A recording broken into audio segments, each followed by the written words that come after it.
Hello guys, welcome back to my channel Abhilasha B43 once again. So look at the climate. It's slightly drizzling here.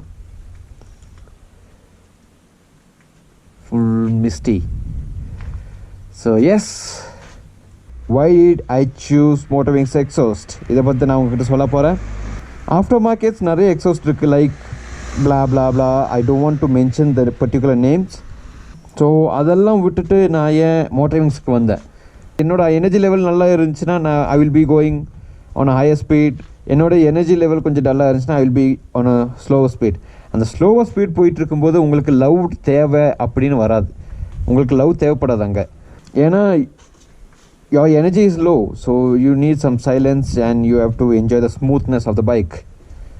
நான் first time நான் இந்த மோட்டர்விங்ஸ் exhaust கேட்கும்போது எனக்கு feel ஆச்சு, this is the exhaust for me. Because எனக்கு வந்து ரொம்ப லவுடாகவும் இருக்கக்கூடாது, ரொம்ப அமைதியாகவும் இருக்கக்கூடாது. நீங்கள் வந்து ஒரு லோவர் ஆர்பிஎம் போயிட்டு இருந்தீங்கன்னா எந்த ஒரு போலீஸும் உங்களை வந்து நோட்டிஃபை பண்ண போகிறது கிடையாது. Yes, it's after market exhaust. Of course it's illegal, but Motorwings are trying to get approval from the government, maybe in future because it has a good decibel. இங்கே ஒரு ராட் இருக்கும் இல்லையா, அது கழட்டினா கூட இல்லீகல் தான். இந்த ஹேண்டில் பார் மாற்றுறது illegal தான். இந்த மிரர் எடுத்து பார் அண்ட் மிரர் போடுறது இல்லீகல் தான். ஸோ இல்லீகல்னு பார்த்தா இதெல்லாமே இல்லீகல் தான். பட் நம்மளோட கம்ஃபர்ட் அப்படின்னு பார்க்கும்போது இதெல்லாம் பண்ணி தான் ஆகணும். சீட் கூட நீங்கள் மாற்றுறது இல்லீகல் தான். பைக் எப்படி வந்துச்சோ அப்படியே தான் இருக்கணும், அதுதான் ரூல் படி லீகல். மற்றபடி நீங்கள் என்ன பண்ணிங்கனாலும், என்ன ஒரு சின்ன மாடிஃபை பண்ணாலும் அது இல்லீகல் தான். அதையும் தாண்டி நம்ம ஏன் பண்ணுறோன்னா நம்மளோட கம்ஃபர்ட். நம்ம இப்போ லாங் ட்ரைவ்ஸில் போகும்போது இந்த சீட்டை வச்சுட்டு நம்ம போக முடியாது, கொஞ்சம் மாடிஃபை பண்ணி தான் ஆகணும். ஸோ அதே மாதிரி தான் எக்ஸாஸ்ட். கமெண்ட் கைஸ், நீங்கள் வந்து ஒரு 650cc பேரலல் ட்வின் என்ஜின் வண்டி ஓட்டுறீங்க. ஸோ அதுக்கான ஒரு சவுண்ட் கண்டிப்பாக அதுக்கு இருந்து ஆகணும். ஒரு பெரிய ரிக்வெஸ்ட் பண்ணிக்கிறேன், நீங்கள் மோட்டர்விங்ஸ் எக்ஸாஸ்ட் மாற்றுற மாதிரி இருந்துச்சுன்னா ஏர் ஃபில்ட்டை கண்டிப்பாக மாற்றிடுங்க. மோட்டர்விங்ஸ் ஏர் ஃபில்ட்ரு அவங்ககிட்டே இருக்குது, அவங்ககிட்டயே சொல்லிவிட்டு மாற்றிடுங்க. ஏன்னா அப்போ தான் உங்களுக்கு அந்த ஒரு பெர்ஃபார்மன்ஸ் கிடைக்கும். நம்ம எக்ஸாஸ்ட் எந்த அளவுக்கு நம்ம நல்ல எக்ஸாஸ்ட் கொடுக்குறோமோ அதே மாதிரி இன்டேக்கும் அந்த மாதிரி நல்ல ஒரு இன்டேக் ஏர் ஃபில்ட்ரு கொடுத்தா தான் இன்ஜினுக்கு அவ்வளோக்கு ஒரு ஹியூஜ் ப்ரெஷர் இல்லாமல் இருக்கும். ஸோ நான் எடுக்கிறதுக்கு முன்னாடி நானும் இதெல்லாம் யோசிச்சுட்டு இருந்தேன். எனக்கு வந்து ரொம்ப லவுட் வேணாம், மற்றவங்க வந்து இரிட்டேட் ஆகக்கூடாது. ஸோ இந்த மாதிரி விஷயங்களெல்லாம் பார்த்து தான் நான் வந்து இந்த எக்ஸாஸ்ட்டை முடிவு பண்ணேன்.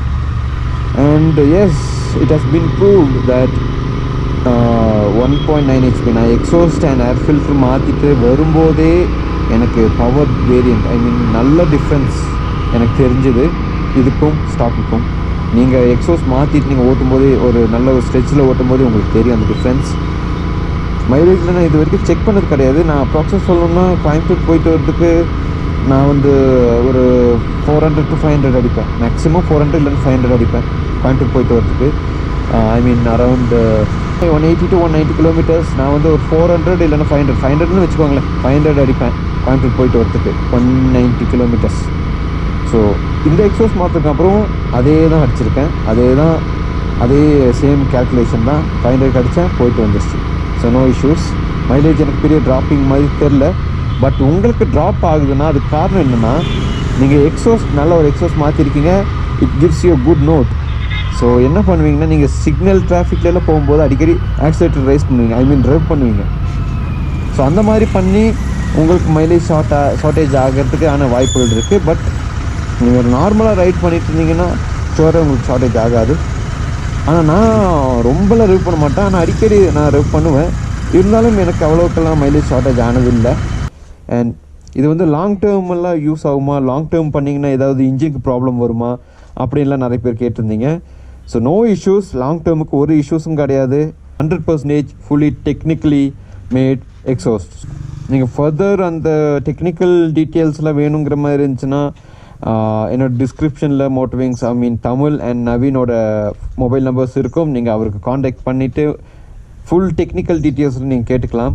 நீங்கள் எக்ஸாஸ்ட் வாங்க போகும்போதே அவங்க வந்து ஃபுல் டீட்டெயிலாக சொல்லி கொடுத்து தான் உங்களுக்கு எக்ஸாஸ்ட்டே கொடுப்பாங்க. ரொம்ப லவுடாக உங்களுக்கு மற்றவங்களுக்கு இரிட்டேஷன் மாதிரி ஆகாது, உங்களுக்கு இரிட்டேஷன் மாதிரி ஆகாது. நீங்கள் ஒரு டிராஃபிக்கில் ஓட்டுறீங்கன்னா உங்களுக்கு எக்ஸாஸ்டோட நாய்ஸே வராது, நார்மலாக தான் இருக்கும். நீங்கள் ரெவ் பண்ணால் மட்டும்தான் உங்களுக்கு அந்த சவுண்டு வரும். அதுவும் ஒரு க்யூட்டான நோட்டு தான். ஸோ இதனால தான் எனக்கு இது ரொம்ப பிடிச்சதுக்கு காரணம். பவர் டிஃப்ரென்ஸ் எஸ் நல்லாவே இருக்குது. பட் மாற்றும் போது நீங்கள் ஏர் ஃபில்டரோட சேர்த்து மாற்றினீங்கன்னா தான் அந்த பெர்ஃபார்மன்ஸ் கொஞ்சம் நல்லா இருக்கும். எந்த அளவுக்கு நீங்கள் குவாலிட்டியான ஒரு எக்ஸாஸ்ட் நீங்கள் கொடுக்குறீங்களோ அந்த அளவுக்கு ஒரு குவாலிட்டியான ஒரு ஏர் ஃபில்டரும் நீங்கள் கொடுக்கணும். ஸோ மோட்டோவிங்ஸ் ஏர் ஃபில்டர் அவங்ககிட்டே இருக்குது. மாற்றுறது ஒன்றா மாற்றிருங்க air filter and exhaust. You want to hear the rumbling sound? Enjoy it and come back.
No sound now.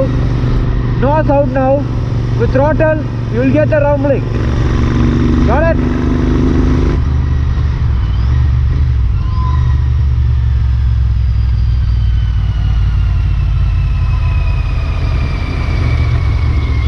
Let's go back.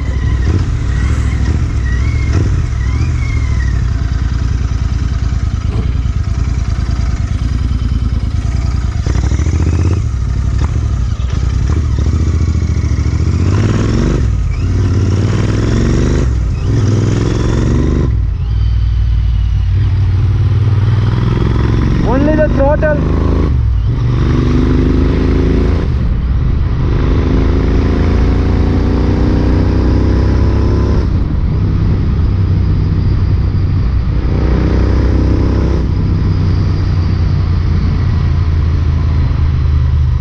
Only if you give the throttle, you will get the rumbling. Got it? நமக்கு ஓட்டும்போது எப்படி இருக்குது, mileage shortage ஆகுதா, power difference இருக்குதா அப்படின்னு கேட்டிங்கன்னா S, power difference இருக்குது, நல்லாவே பவர் இருக்குது. இப்போது மைலேஜ் இது வரைக்கும் எனக்கு ஷார்ட்டேஜ் ஆகலை. ஸ்டாக்கில் எவ்வளோ மைலேஜ் வருதோ அதே மைலேஜ் தான் இப்போவும் வந்துட்டுருக்கு. Exhaust note, it's a good note. It's not loud, it's a good note. உங்கள் ஃப்ரெண்ட்ஸ் யாராவது ஒரு அப்கிரேட் எக்ஸாஸ்ட் பார்த்துட்ருக்காங்கன்னா ப்ளீஸ் இந்த வீடியோ ஷேர் பண்ணுங்கள். அண்ட் எஸ், இந்த வீடியோ பிடிச்சிருந்தா ஒரு லைக், ஒரு ஷேர், ஒரு கமெண்ட் எல்லாமே பண்ணுங்கள். மறக்காமல் சப்ஸ்கிரைப் பண்ணிடுங்க. So yes, thank you guys, thank you for watching my video. Catch you next video. Until then, bye bye, love you guys.